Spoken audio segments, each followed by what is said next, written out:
Alléluia à tout le corps du Christ. C'est un plaisir de vous retrouver pour ce énième numéro de Parlons ECC.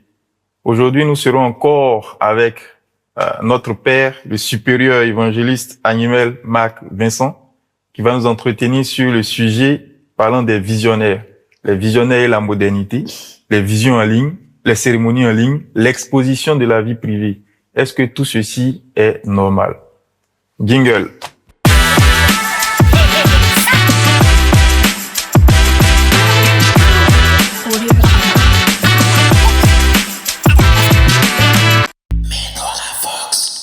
Alléluia, papa. Alléluia, mon dévancier. Notre premier entretien a été un réel succès. Amen. Nos internautes ont apprécié, raison pour laquelle nous vous contactons à nouveau pour échanger sur le sujet des visionnaires. Alors, papa, aujourd'hui, c'est quoi la place des visionnaires dans l'Église pour vous qui êtes chargé? Quoi la place des visionnaires? Nous disons merci au corps du Christ. Les visionnaires représentent une entité très importante au sein de l'Église du christianisme céleste. Parce que c'est par la vision même que notre Église a été reçue par le prophète. Puisque on dit d'elle qu'elle est révélée. Voilà. Donc, la vision occupe une place très importante dans l'Église. D'où les visionnaires sont importants. Voilà ce que je pourrais dire. Alors, comment aujourd'hui les visionnaires sont choisis? Je m'explique, hein. On constate très souvent qu'un frère qui vient, qui est dans l'église, après 1 an, il est agité, il part en onction, il devient un visionnaire au lit, un déotor.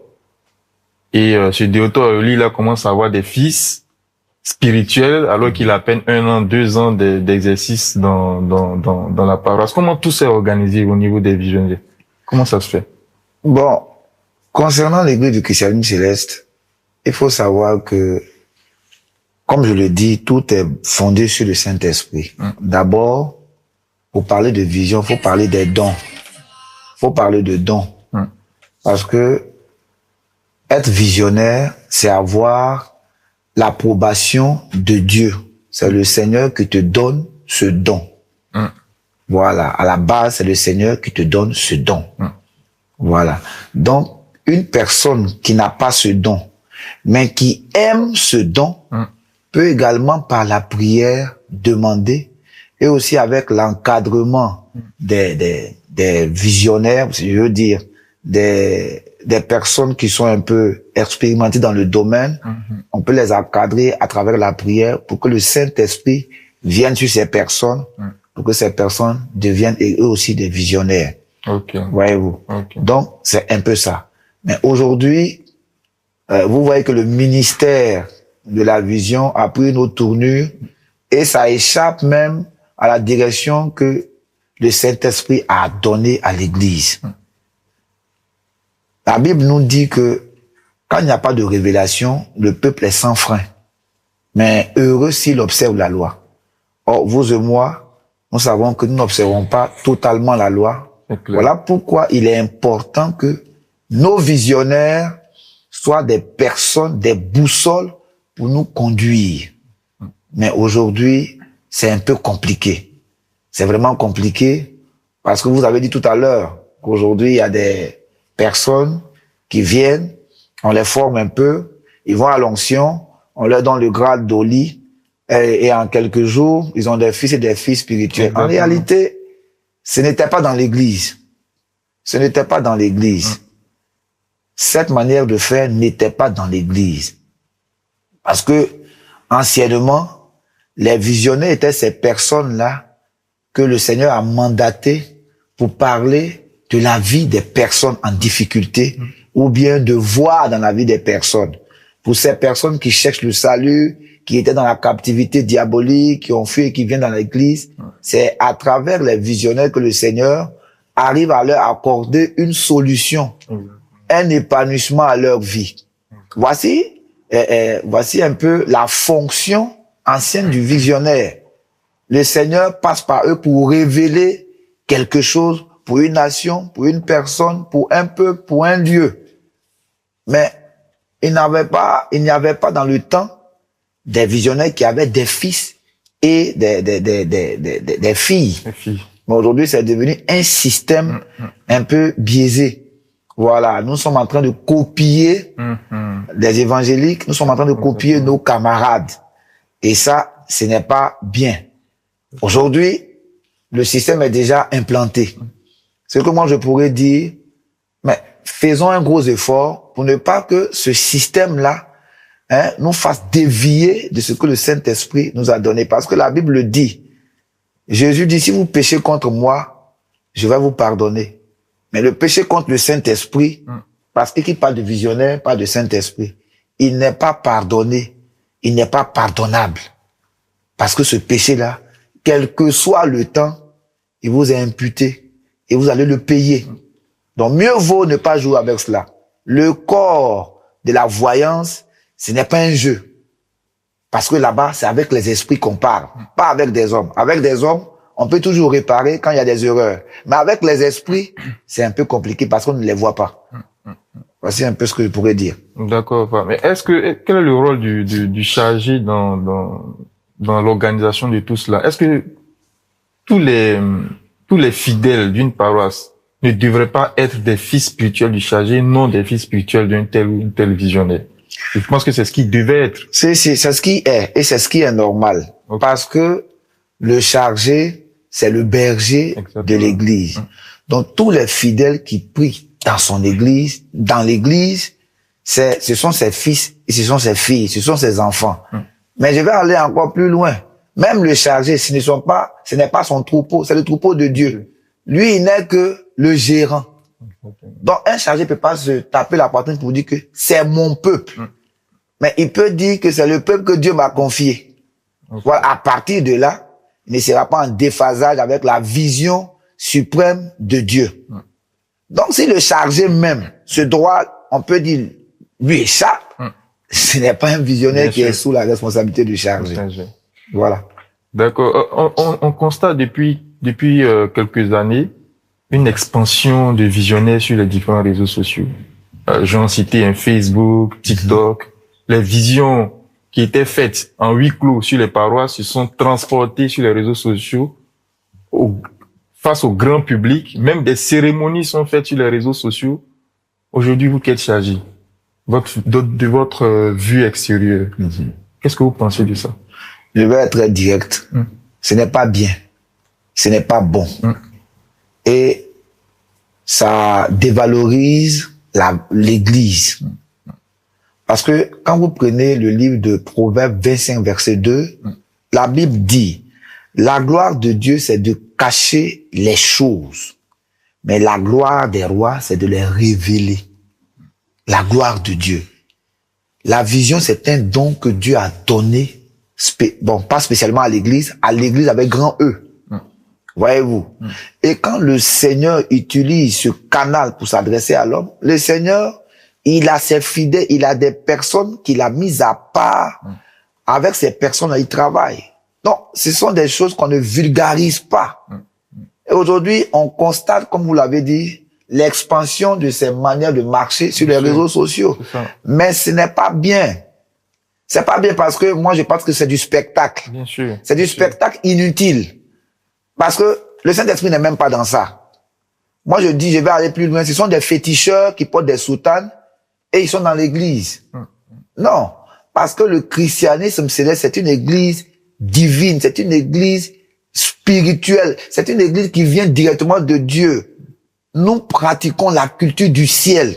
Moi-même, je vais plus haut pour dire que nous ne sommes même pas une église. Nous sommes les gardiens de l'église parce que nous sommes patriotes du ciel. Mais tu peux pas être un patriote du ciel et te comporter comme cela. J'allais être d'accord avec ces visionnaires qui utilisent ces canaux pour parler de Dieu. Exactement.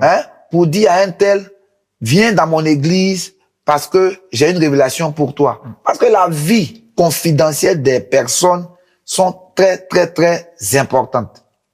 C'est clair. Il ne faut pas exposer la vie. D'abord même, dans le droit social, c'est interdit. C'est pas parce qu'on est visionnaire, c'est pas parce qu'on est dans la spiritualité qu'il faut aller au-dessus des lois. Ce n'est pas bien.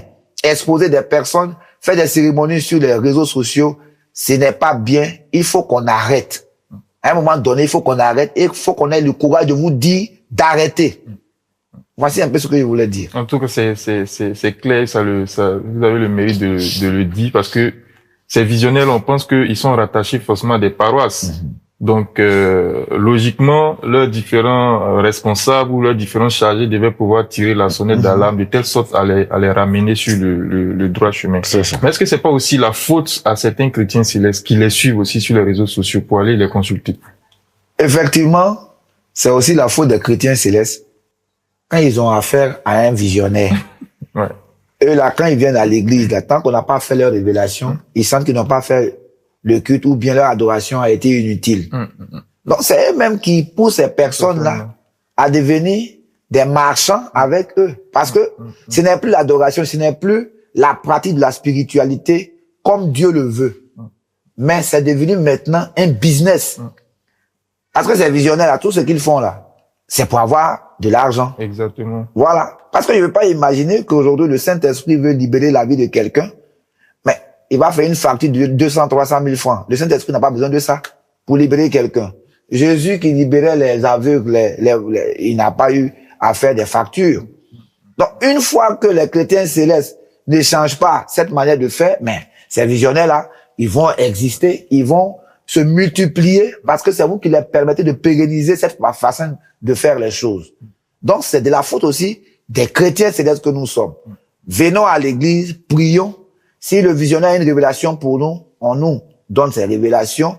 S'il y a des prières à faire, il y a des démonstrations sur la paroisse, on les fait. Mais aujourd'hui, on constate même qu'il y a des visionnaires qui sont dans leur maison et des fidèles qui quittent là pour aller dans leur maison, d'où on a entendu beaucoup de choses. Ces personnes ne sont pas des visionnaires. Hein? Ce sont des loups qui se sont glissés au milieu des brebis. Ils portent la soutane. Même quand on fait un clin d'œil avec nos frères que nous aimons bien, les Béninois et les Nigériens que nous aimons bien, que nous respectons. Moi, je connais des Béninois et des Nigériens que moi j'ai vus au Nigeria, parce que j'y allais toujours, qui n'étaient même pas chrétiens, mais quand ils sont venus ici, ils sont devenus visionnaires. Oh. Mais je vous assure, et ils ont des fils. Un monsieur qui est féticheur, il vient ici, il prend la soutane parce qu'ils savent que les chrétiens célestes, surtout les Ivoiriens, vous aimez bien les visions, mais si vous aimez les visions, c'est un terrain propice pour se faire de l'argent. Alors, on va vous escroquer. Vous voulez des cérémonies, on va vous laver. On vous lave. Et quand on vous lave, qu'est-ce qui change? Rien ne change. Vous avez utilisé tous les seaux d'eau, mais rien n'a changé. Voyez-vous, donc c'est nous qui devons faire un gros effort, nous appuyer sur la parole de Dieu pour arriver à avoir un esprit de discernement, pour savoir quel visionnaire ou bien qui est prophète de Dieu. Parce que ça, c'est important. Il en existe, il y a des prophètes, il y a des vrais prophètes de Dieu. Il y a ces personnes-là qui ont ce don et leurs œuvres les accompagnent. Mais dans cette corporation, on a trop de brebis galeuses. Et c'est de ces brebis galeuses-là que je parle. Ah, je pense que ça pose le problème d'une réelle organisation de ce ministère-là au sein de nos différentes paroisses. Parce que je pense qu'il y a pas suffisamment de formation pour accompagner les visionnaires, donc les jeunes visionnaires qui commencent à rentrer dans le domaine. Il y a pas forcément de formation pour les accompagner. Et même aussi pour certains visionnaires qu'on a pu entendre qui ont exercé longtemps, il pointe du doigt le fait que les chrétiens célestes ne soient pas généreux. C'est-à-dire qu'ils sont sur la paroisse, ils travaillent, ils font des prophéties, ils accompagnent le chrétien céleste, mais en retour, ils n'ont rien. Comment on peut, qu'est-ce que vous en dites déjà? Est-ce que aussi c'est pas notre faute, nous chrétiens, on fait nos visions, le visionnaire avec nous, quand on a des problèmes, on l'appelle, mais derrière, en retour, on ne l'aide pas. Oui, bon, ce n'est pas juste la faute des chrétiens célestes seulement. Je pourrais dire aussi que c'est de la faute de nous les responsables de l'Église, nous les chargés. Parce que quelque part, les visionnaires sont également nos collègues. C'est nos collègues, nous travaillons ensemble. Mais nous sommes des chargés, il y a des chargés parmi nous qui aiment plus l'argent que les fidèles qui font marcher la paroisse. Quand il n'y a rien, ils savent que les visionnaires sont importants. C'est eux qui doivent faire ceci, cela pour que la paroisse puisse marcher. Mais quand ces derniers, le Seigneur les utilise pour arriver à atteindre l'objectif du berger, mais le berger fait comme s'il ne les connaît pas. Mais ces personnes-là, ils vont se nourrir de quoi? C'est ça. Parce que souvent, le Seigneur donne des dons et à ces personnes-là, ça leur permet de se nourrir, de vivre, parce qu'ils ont des familles. Donc souvent aussi, ce n'est pas de leur faute. Exactement. Ce n'est pas aussi la faute simple des fidèles, mais les responsables d'église. Nous, les chargés, les responsables, les bergers de l'église céleste, là, on n'a qu'à faire un effort. On aime beaucoup d'argent. On aime beaucoup d'argent. Et ça fait que la mission que le Seigneur nous a assignée souvent, avec nos amis, avec nos frères et sœurs dans le corps du Christ, souvent, nous arrivons à frustrer. À frustrer. Je prends un exemple souvent dans les fêtes de moisson, quand c'est fini. Même, on n'est même pas capable de donner un per diem à un visionnaire, à un maître de chœur, pour dire, ah, merci, puisque c'est la moisson, c'est le bilan spirituel d'une paroisse. Vous qui avez participé avec nous dans ce chant, voici un peu, ce n'est pas une paye, mais c'est un dû, parce qu'ils ont participé à l'œuvre. Un berger seul ne peut pas organiser une église. C'est clair. Voyez-vous. Donc souvent aussi les visionnaires là, on les comprend. Mais faut pas, ils vont exagérer aussi. Donc, voilà. C'est clair, c'est clair. On comprend bien, on comprend bien. Vous n'avez pas répondu au point sur la formation. Aujourd'hui sur les réseaux sociaux, on voit qu'il y a une école de formation qui s'est créée il y a 1 ou 2 années, pilotée par le chef visionnaire de la paroisse de Bienjaville, Papa Clavet. Mais je dis, au niveau des autres paroisses, on ne note pas cette formation au niveau des visionnaires, ou du moins il y a moins de paroisses qui mettent l'accent sur la formation des visionnaires. Est-ce que c'est pas aussi un point important à mettre en avant? Effectivement, c'est important, mais ça c'est une question qui est tellement large et si on veut y entrer, ça va susciter d'autres choses. Pourquoi? Parce que aujourd'hui, c'est un peu le désordre qui impacte nos paroisses. Aujourd'hui, quand vous voyez les paroisses, moi, j'aime bien votre paroisse, pas parce que je suis dans cette paroisse, mais je vous suis à distance et vous êtes super bien organisé. Mais il y a les paroisses où le visionnaire même est autonome. Vous savez qu'il y vient quand il veut, quand il va prendre des patients. On appelle même ces personnes à des patients, c'est mon patient. Il peut venir faire un deal avec le chargé, lui donne un peu. Au fait, la spiritualité a foutu le camp pour faire place au business. Il n'y a pas de formation. Or, dans l'église, le Seigneur a permis à rapport au chauffard d'inclure la formation spirituelle des visionnaires. Hein? Les jeudis soirs comme ça, il y a des cultes qui sont dédiés à la formation des visionnaires. Comment discerner les esprits avec lesquels vous travaillez, avec le coaching des dévanciers dans la vision. Mais aujourd'hui, la race sont les paroisses qui le font. Mais c'est pour cela qu'on constate à cette dépravation, à cette dérive. Parce que la formation n'a pas été accentuée. Hein? L'accent n'a pas été mis sur cette formation et ces personnes-là ne sont pas formées. Eux-mêmes, au-delà même, on ne contrôle même plus personne. Si tu es dans une paroisse, tu es visionnaire, que le chargé dit, il faut te former, ou bien tu n'as pas le droit de prendre une sang, tu te lèves, là, tu vas ailleurs, tu prends une onction. Parce que il n'y a pas de balise, le désordre permet à certaines personnes de faire ce qu'ils veulent. Donc, malheureusement, nous sommes confrontés à un fléau vraiment grave. Auquel il va falloir répondre. Il faut qu'on s'organise tous pour pouvoir répondre à ce fléau. Effectivement.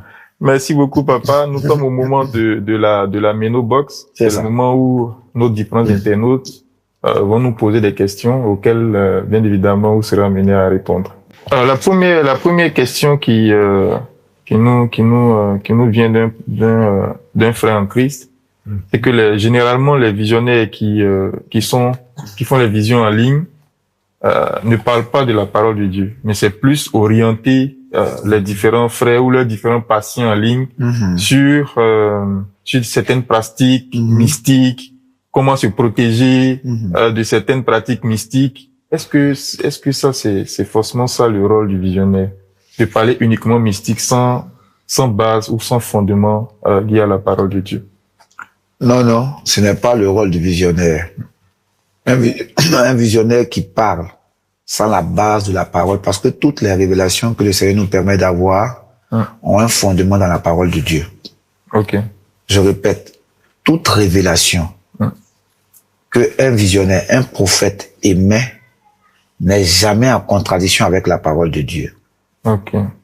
Donc, un visionnaire qui est capable de ne pas, comme on appelle, fonder ses révélations sur la parole de Dieu et qui oriente le fidèle vers des pratiques mystiques, des cérémonies, simplement, ce n'est pas un visionnaire. Sans vous interrompre, par exemple, des cérémonies avec des bougies rouges, des fils rouges. Ce n'est plus un visionnaire. D'accord. Simplement, il a porté le vêtement d'un visionnaire. C'est un féticheur.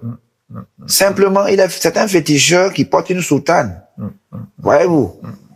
Donc, un visionnaire doit avoir pour base la parole de Dieu. C'est la parole de Dieu qui doit primer. Parce que la parole de Dieu est au-dessus de la vision.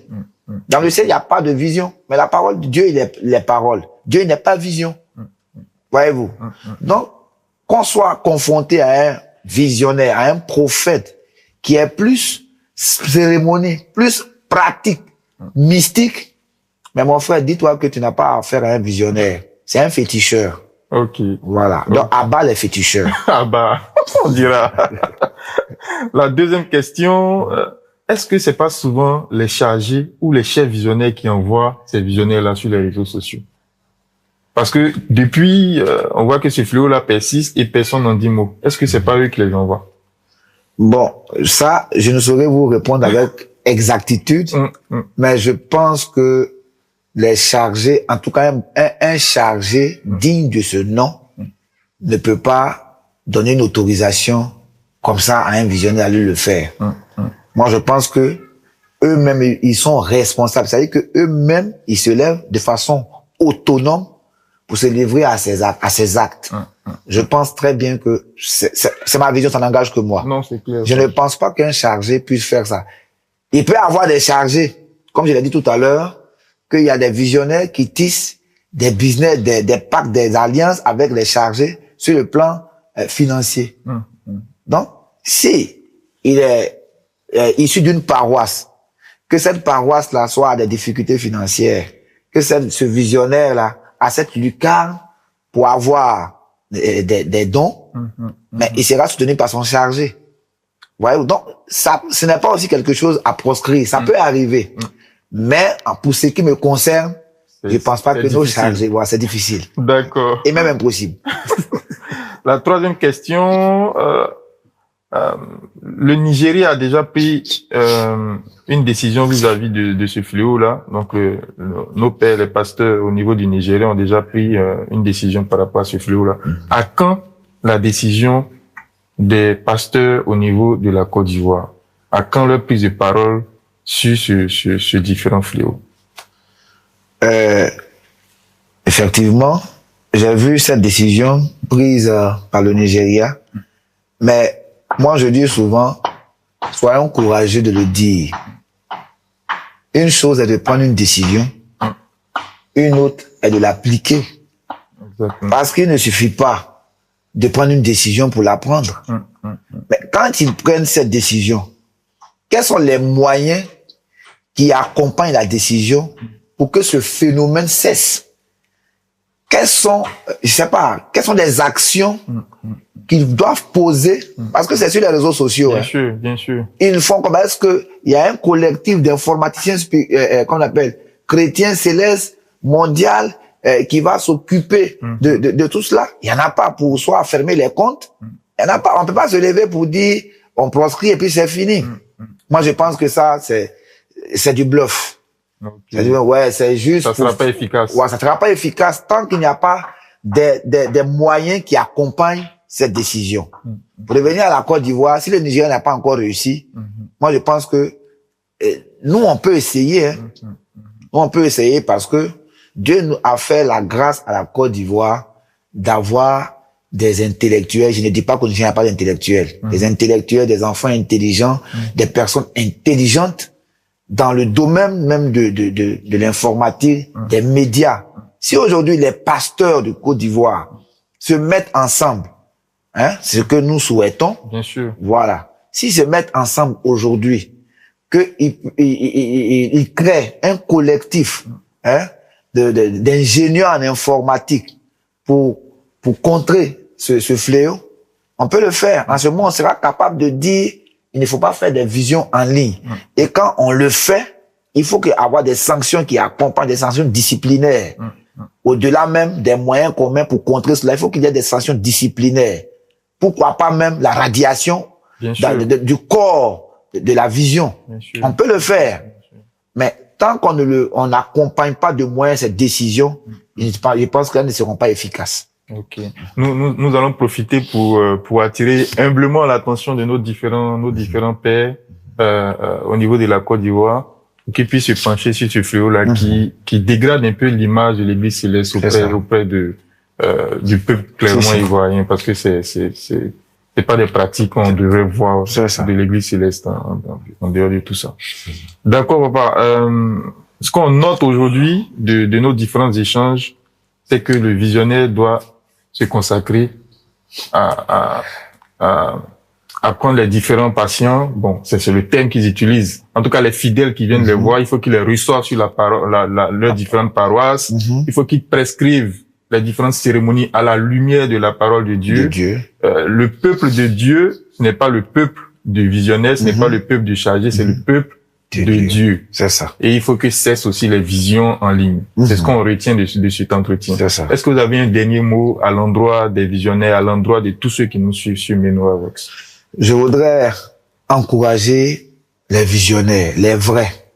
Jean 4, verset 23-24 dit, Dieu il est esprit, et l'heure arrive où les vrais adorateurs adoreront Dieu. Parmi les visionnaires, nous avons de vrais visionnaires. Bien sûr. Il faut les encourager parce que beaucoup sont en train de ternir le corps des visionnaires. Oui, il y a des grands visionnaires, des personnes qui sont vraiment à la disposition de Dieu. Ces personnes, on les encourage. Et on leur dit de ne pas abandonner. Parce que c'est eux les phares de l'Église. C'est à travers eux que l'Église va continuer sa marche spirituelle. De ne pas abandonner parce que pas parce que les mauvaises brebis se sont glissées parmi eux qui vont abandonner. Qu'ils continuent, on les encourage. Mais le Seigneur qui les a mandatés de ce don-là, à un moment donné, saura les affranchir de tous ceux-là. Le Seigneur va leur donner leur récompense. Parce que tout ce qu'on fait en Dieu n'est pas gratuit, n'est pas fortuit. Pierre a dit à Jésus, nous avons tout abandonné, nos familles, nos activités, nous t'avons suivi. Qu'est-ce que nous gagnons? Jésus lui répond pour lui dire, il n'existe personne sur la terre qui puisse abandonner tout et me suivre, ne rien avoir.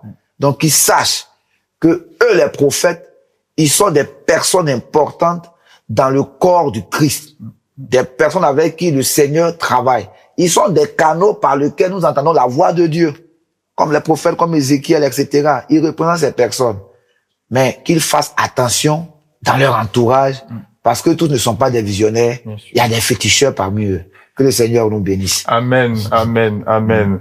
Merci à tous ceux qui nous ont suivis. Merci à tous les visionnaires de l'Église du christianisme céleste. Il y a un adage qui dit qui aime bien châtie bien. Donc si nous insistons sur les thèmes liés à la vision, c'est parce que nous savons que les visionnaires sont le socle de cette Église-là. Amen. Alors, donc à la prochaine émission sur MenoraVox. Je vous remercie. Au revoir.